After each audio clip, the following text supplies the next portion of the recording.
Olá, seja muito bem-vindo de volta. Hoje nós vamos calcular três limites usando a regra de L'Hopital, né?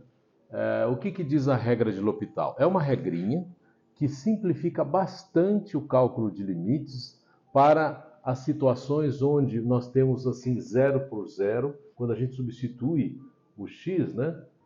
Dá uma situação, um limite do tipo 0 por 0 ou infinito por infinito.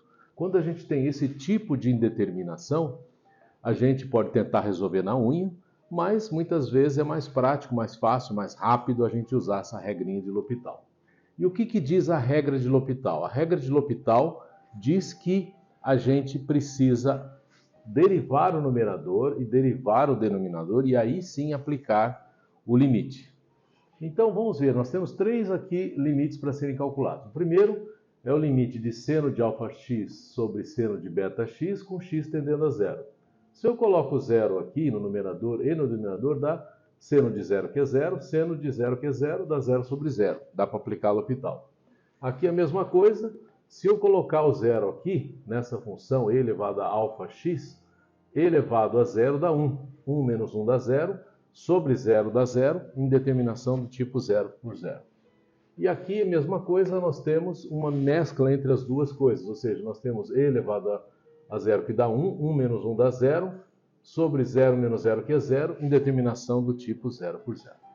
Então, aplicando então a regra de L'Hopital, ou seja, derivando o numerador e o denominador em relação a x, nós temos o seguinte.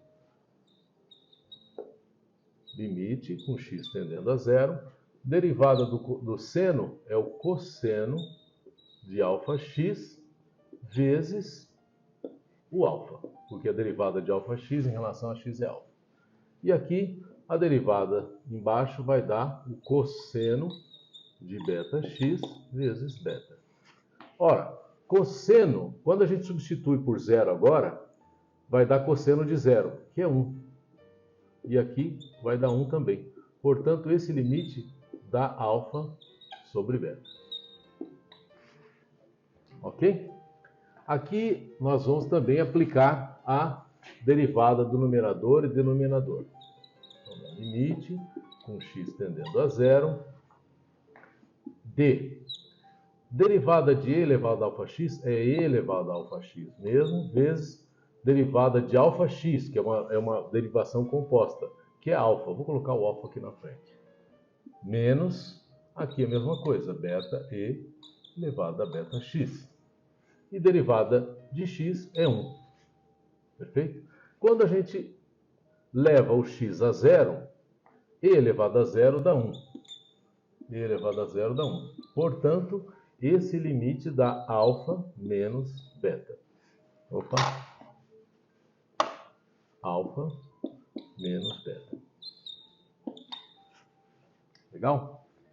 E o terceiro exemplo aqui, vamos aplicar aqui a derivada, vai dar limite com x tendendo a zero de, aqui vai dar alfa e elevado a alfa x, menos beta e elevado a beta x, derivada do seno de alfa x é o cosseno de alfa x vezes alfa, menos beta cosseno de beta x.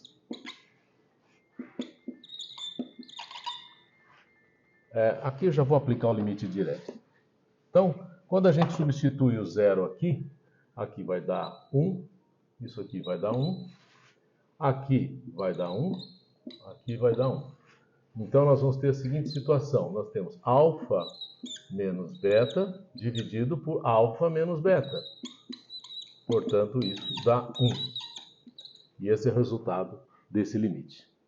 Legal? Até a próxima!